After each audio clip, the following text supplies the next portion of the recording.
If Allah wants to protect, there is no one within this universe that can harm. And if Allah wants to harm, there is no one within this universe can benefit. Success lies in carrying out the teachings of Allah and His Rasul. How did Ibrahim become the Khalil? Because of his obedience to Allah. Allah embraced him. Allah made him the Khalil. And if you and I also turn to Allah and carry out these teachings, follow Allah and follow Rasulullah sallallahu alaihi wasallam, my young friends, just as Allah embraced Sayyidina Ibrahim, Allah will embrace every single one of us. You take one, guys, look at how much we wrong Allah on a daily basis, and even then Allah embraces us. Even then Allah gives us. Even then Allah showers us with mercy. Even then Allah answers our prayers. Can you imagine if you took that step towards Allah and you showed that obedience, my young friends, and that dedication and that commitment and that love? If this is how much Allah is embracing you now, then my young friends, how much do you think Allah will embrace you if you took these steps towards Him with obedience? You followed His teachings, you lived by His teachings. And if this is what Allah will do is for you in the dunya, then what do you think Allah will do for you in the akhirah? If this is how Allah will honor you in the dunya, that you will live like a king in the dunya. And you know, living like a king, my young friends, is not possessing the dunya. Living like a king doesn't mean that you've got 10 houses in London. You're driving a Ferrari or a Bugatti, This is not living like a king. Living like a king, my young friends, is possessing nothing. And even then, you smile by the morning, you smile by the evening, and you smile every day, every night, till you leave this world. This is a king. That is content. That is happy. That doesn't turn to medication. Do you understand? Tablets, because he's suffering from depression. He doesn't commit suicide. He doesn't turn to women and alcohol because he can't handle the pressures of the dunya. That's not a king.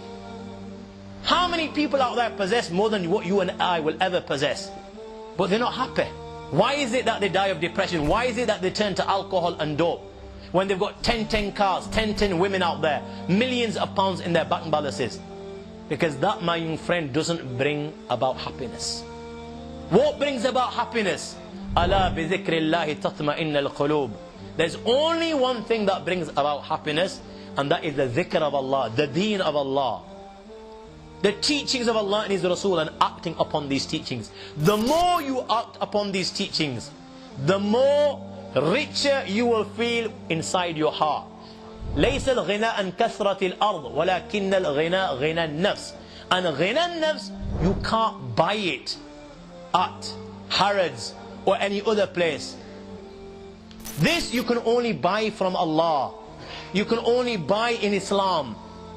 The more you act upon it, my young friend, even though without a penny in your pocket. This is why you find people living in India or Bangladesh or Pakistan or Africa sleeping on the floor using stones on their pillows. Yet every night when they sleep like kings. There's nothing that affects them. They smile inside by morning and by evening. Allah takes care of all their affairs in the dunya. And if Allah takes care of all their affairs in the dunya, then don't you think Allah will take care of their affairs in the akhirah? Everyone's striving for the dunya because they're looking for happiness. Yet this dunya may bring about comfort, but it's not necessary that it will bring about happiness. Happiness you can't buy. You can't buy. Happiness is only sold in one shop, and that is the shop of Allah. And I conclude in this note. And that shop never closes. It's available for everyone. It's whether you and I actually want it or not. If Allah doesn't give this understanding, then my young friend, what I've said today is not rocket science. It's very, very simple. You've heard it today, you've heard it before. You'll hear it again tomorrow. But if Allah doesn't give tawfiq, then my young friends, may Allah protect.